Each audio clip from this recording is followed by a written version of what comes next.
Bom, boa tarde a todos. Vou aproveitar para, antes de começar, faltam 2 minutinhos para começar, mas justamente para a gente conversar um pouquinho sobre essa segunda mesa, vai ser a mesa de carcinoma hepatocelular e também de colangiocarcinoma. E aí, para a dinâmica dessa mesa, a gente vai tentar aproveitar um pouquinho desse clima intimista aqui dessa sala pequenininha para fazer uma coisa mais interativa. Então, vocês viram aí que a programação são temas selecionados, temas escolhidos mais pelo ponto de vista prático, e a gente convidou experts nessas áreas para falar 5 minutos, somente 5 minutos. Então, vou exigir deles realmente assim, o máximo de concisão, de objetividade, para abordar aquele tema selecionado em 5 minutos. E a ideia depois, eu até vou modificar um pouquinho da programação, a gente vai fazer 5 minutos de apresentação, 5 minutos de bate-papo, entendeu? Então a ideia é a gente discutir, tirar dúvidas, perguntar, tá? E aí vai ser muito importante a participação, todo o grupo aqui está tirando dúvidas, questionando, justamente para a gente tentar tirar o máximo de aprendizado aqui. Por conta desse modelo, vai ser muito importante 5 minutos, então pedir realmente aos palestrantes que se atenham a esse tema, a esse tempo, tá certo? Para poder ter o tempo de a gente também discutir. E depois desse bate-papo sobre CHC, a gente vai ter uma palestra também que vai ser muito interessante sobre avanços moleculares no tratamento de colangiocarcinoma, que eu acho que vai trazer uma nova visão aí desse mundo aí do tratamento de colangiocarcinoma, que é uma área realmente que a gente está esperando já há muito tempo mudanças, né? CHC a gente já vai ver, eu acho que CHC a gente tem 2 aspectos importantes e grandes que estão surgindo aí. Primeiro é o tratamento, né, das hepatites. Isso realmente é uma coisa, pela primeira vez, talvez a gente tenha a possibilidade realmente de modificar, principalmente com os novos tratamentos para hepatite C, né? E isso vai ser importante porque assim, não tem hepatologista suficiente no Brasil para tratar todo esse mundo de pacientes com CHC. Então vai ser importante, todos nós estamos triando nossos pacientes e ao diagnóstico está encaminhando esses pacientes para tratamento, porque só assim realmente a gente vai poder realmente modificar hoje no Brasil, que é a maior causa, né, de carcinoma hepatocelular, que é a hepatite C, né? A hepatite B a gente já tem a vacina, que é outra coisa também importante, e aí com isso aí a gente vai começar a descobrir outras áreas como o NASH e outras questões que vão surgindo. Deixa eu ver se a gente já está no tempo, falta 1 minuto para a gente começar. Mas eu vou aproveitando, então, já para ir apresentando nossa primeira palestrante, que é a doutora Luciana Costa. Ela é coordenadora do Núcleo de Especialidade em Imagem de Oncologia e Gastroenterologia do Instituto Hermes Pardini, atuando nas áreas de PET-CT, ressonância e tomografia computadorizada. Luciana, primeiro, muito obrigado por ter aceito o convite.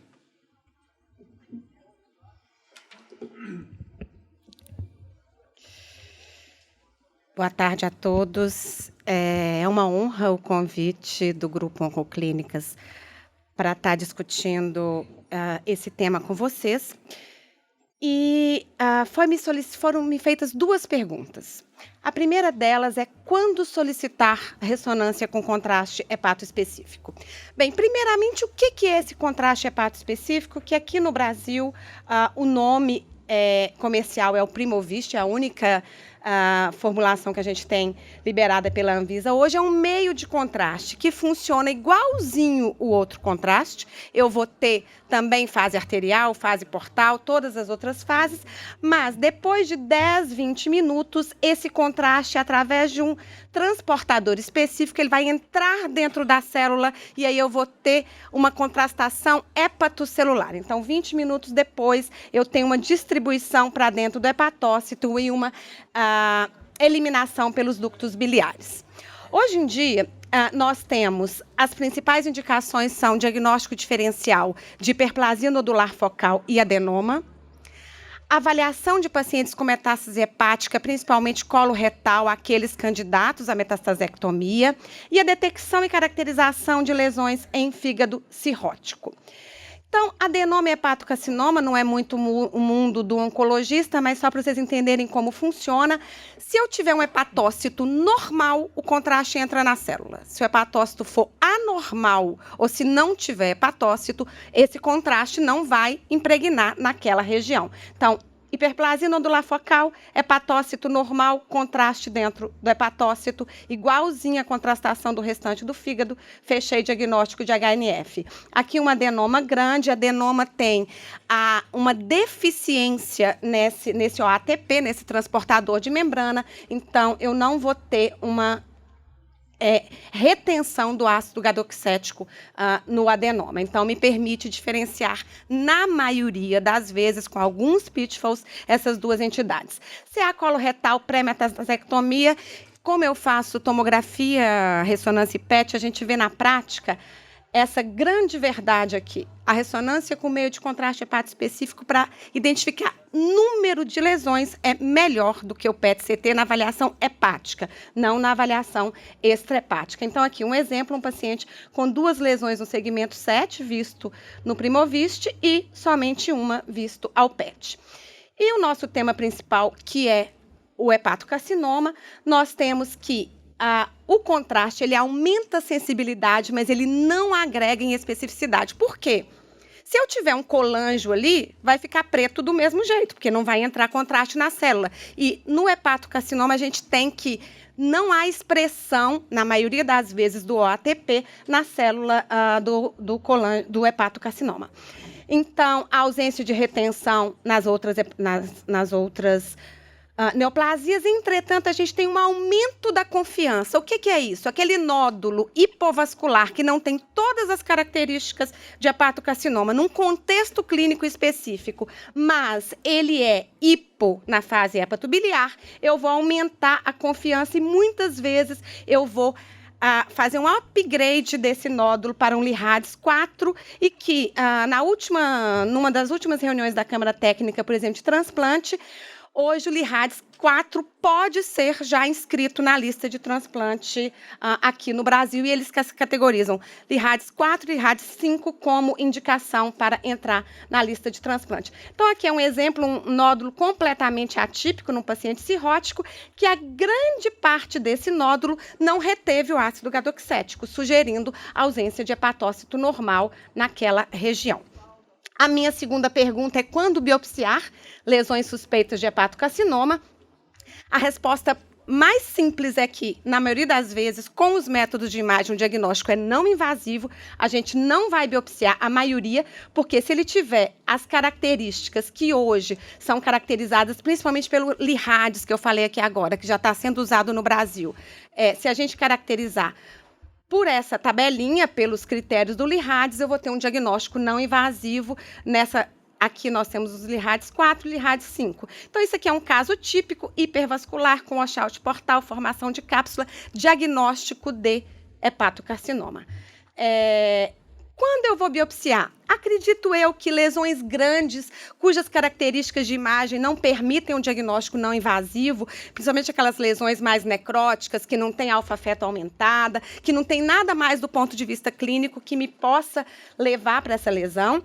Lesões atípicas, mas que o número de lesão pode me mudar a conduta. Exemplo, eu tenho 3 lesões que está dentro do critério de Milão, mas eu tenho uma que é atípica, então talvez essa lesão valha a pena biopsiar. E absolutamente controverso hoje a avaliação da biologia tumoral. Então, um exemplo de lesão atípica até tem umas áreas de hipervascularização, talvez tenha um washout portal, tem sangue na lesão, mas particularmente pela grande necrose, pela grande atipia da lesão, sem alfa-feto aumentada, que era esse caso, talvez valha a pena biopsiar. Uma outra lesão menor atípica, e aqui só para vocês entenderem, Lee-Radix 5 eu tenho, se eu categorizar de acordo com os critérios como 5, eu tenho 95% de chance dele ser CHC e outras malignidades, eu posso ter um hepatocolângico, uma outra histologia similar, 98%.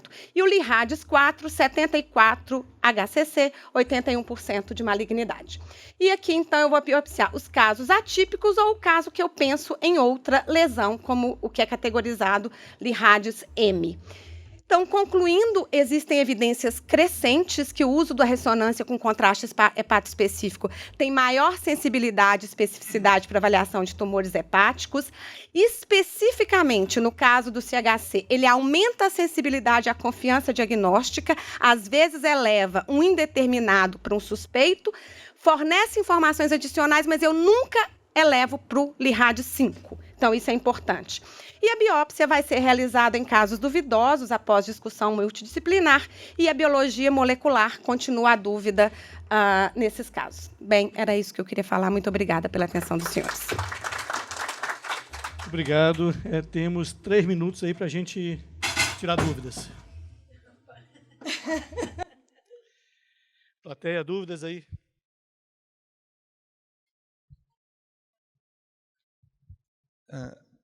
Hoje, o grande problema que a gente tem com o Primovist é a questão de custo e de acesso, não é isso? O sistema público hoje a gente não tem, no INCA a gente não tem, e eu não sei se outros hospitais públicos como é que... Mas você acha que, numa relação de custo e efetividade, o ganho que você tem hoje, principalmente em termos de metástases, que você consegue ter uma programação melhor, o cirurgião poder não ter surpresas na sua cirurgia, não precisar fazer a ultrassom intraoperatória, e é tão mais caro, isso tende a baratear, como é que está esse mercado? Como é que é isso? Ainda não é previsto, não está no rol da ANS, então o convênio não paga, mas é barato, custa por volta de R$300 no sistema de saúde suplementar. Eu acho que para o colangiocarcinoma raramente tem indicação. Eu sugiro que vocês peçam gadolínio comum. Quando tiver dúvida, a gente sugere o Primovist, mas raramente, na minha prática, ele acrescenta. Agora, sem dúvida, para a metastasectomia, a gente vê, eu faço as duas modalidades, eu faço o PET ontem e o Primovist hoje, eu vejo 30% mais de lesões que eu veria. Então, eu acho que, para o cirurgião que vai planejar, eu acho que é essencial, e a literatura corrobora isso. Tem um estudo que chama Value Study, que é um estudo europeu, que comprovou que o Primovist é melhor do que a tomografia ou a ressonância, ou o PET, inclusive. Só um pouquinho, quer que ela chame de Boa tarde, eu sou Clarice, sou hepatologista do Rio, e eu queria saber de você, a gente que trabalha com hepatopatia crônica, tem essa missão de ficar procurando, né, se tem lesão, quando tem um tamanho pequeno, pré-listagem, e o laudo com Primovist ainda não é nem 3 ou menos, quanto tempo você recomenda? Porque é caro para a rede pública, para a rede conveniada, você ficar repetindo. E aí é discutível. Faz 3 meses, faz 4 meses? Aí eu queria ouvir a sua opinião. Olha só, a minha opinião é que o LIRADS 3 continua fazendo o mesmo método de preferência em 3 a 6 meses. O LIRADS recomenda 3 a 6 meses, a última versão, 2018, dezembro de 2018. O LIRADS 4, que hoje, eu conversei hoje com um membro da Câmara Técnica, ele me informou que está no documento já, existe uma ata que o LIRADS 4 é inscrito, só que o menor do que 2 centímetros não está no critério de Milão, não vai ser inscrito. Mas, assim, se a gente der um LIRADS 4 com uma lesão hipervascular, mas que não tem todas as características, mas que é 4, vai ser inscrito.